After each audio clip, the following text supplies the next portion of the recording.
It's morning and we're leaving Helen Lake. It didn't get below freezing last night. It did rain a bit, so our tents are wet. But Helen Lake was a really beautiful place to stay.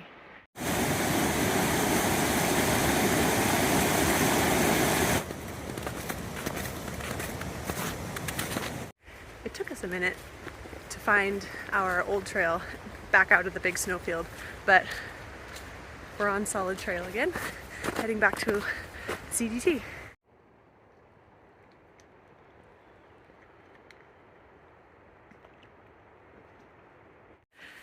This time we went around the lake. A little wet, but much better than being hip deep.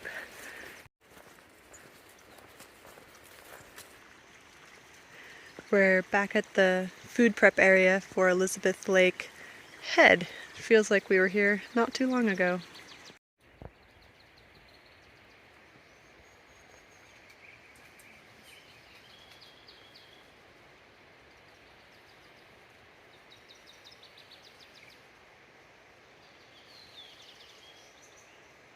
Oh, he's steaming.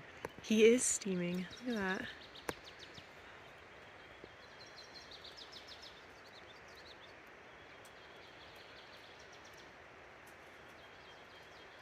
He's not really bothered. I found something. What's he getting? We thought this was a cougar just because they're really common. Not really common, more common. But now we're thinking maybe wolf because of the shape, and you can see little bits of where the claws might be.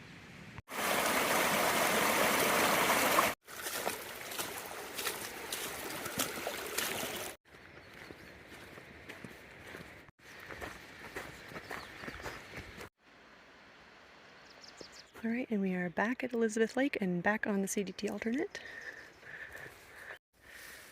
Before trail, I cut my hair really short, shorter than I've ever cut it, in the hopes that it won't get in my eyes before the end of 4 or 5 months. So we'll see how long it gets at the end compared to this.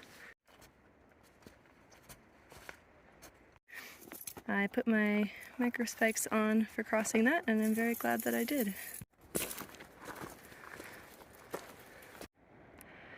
We camped over there in that bowl, and this morning we walked down here along the lake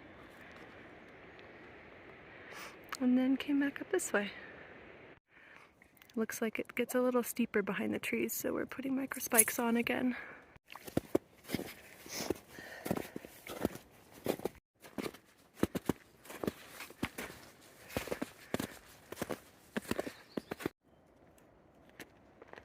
Back there was a snowfield in the trees, and we were trying to follow the switchbacks. It was a bit of a maze.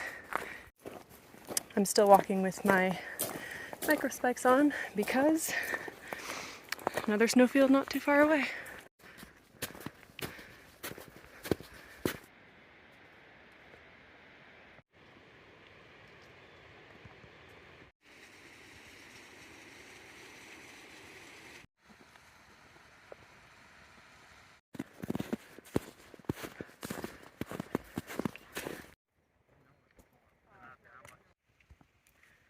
What you doing?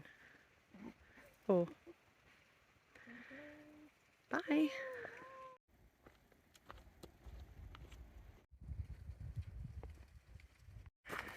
We were passing a lot of snowfields for a while and kept our micro spikes on, which I was very happy to have. And now we have a stretch that's clear and we can see the red rocks. So this is where you don't want to follow people's tracks. There's a quite strong creek running under it, and that's going to collapse any moment.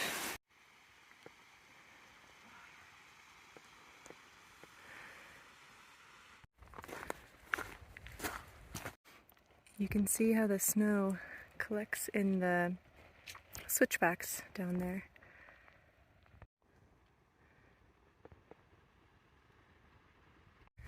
And this is Red Gap Pass.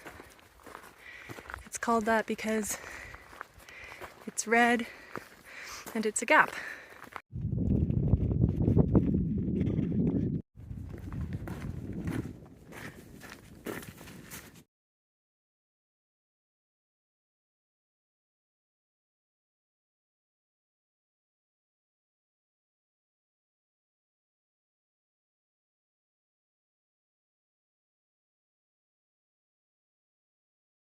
We've been seeing a lot of green rock mixed with the red, and here we can actually see the layers where the green is on top of the red. I haven't needed my ice axe yet on any of these little snow traverses. I've just been shortening the uphill trekking pole.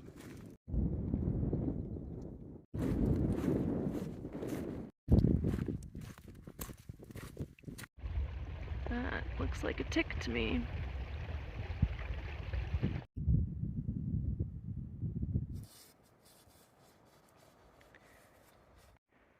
Did a little glissade.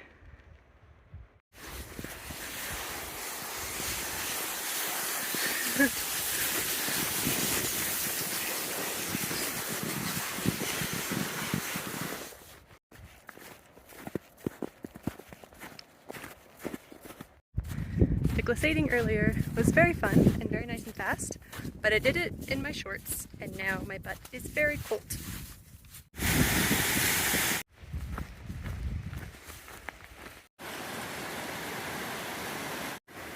We're trying to figure out where the trail goes from this crossing.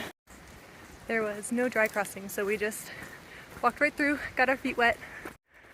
Also, I have waterproof socks for this hike, and I've been really loving them. The trail has been a lot of mud and a few flooded sections, so walking right through that and not having to worry about it has been awesome.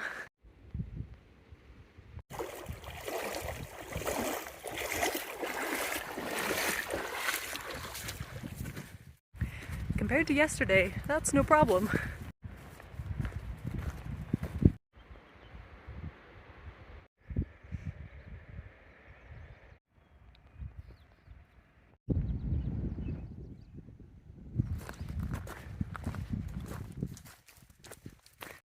And this is Poya Lake.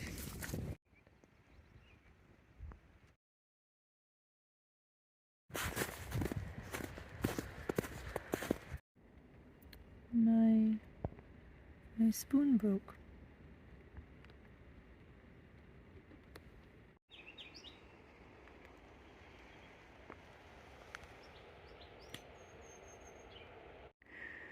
So the glacier permits may be hard to get, but the campsites are really well done and well built. They always have these nice food prep areas where you can sit, and then they've got their tent areas down another path and a pit toilet.